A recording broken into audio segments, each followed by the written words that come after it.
बिस्मिल्लाहिर्रहमानिर्रहीम। आज हम बनाने लगे हैं आलू मेथी वाले पराठे। ये आलू मेथी मैंने पका के रखी थी उस दिन, आपको इसकी भी रेसिपी मैंने दिखाई हुई है। अब इसको हम ऐसे मैश करेंगे आलूओं को इसके अंदर।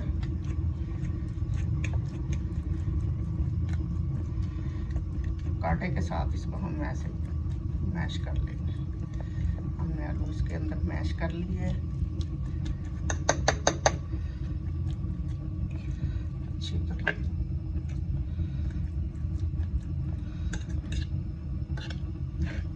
अब हम इसको ऐसे पेड़े बना लिए रोटी के।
टेस्टी बनते हैं। मेरे बच्चे तो बहुत शौक से खाते हैं। आप भी ऐसे बनाया करो और जल्दी जल्दी जाके मेरी वीडियो को लाइक शेयर और सब्सक्राइब करें ताकि मेरी नई वीडियो आप तक पहुंच पाए।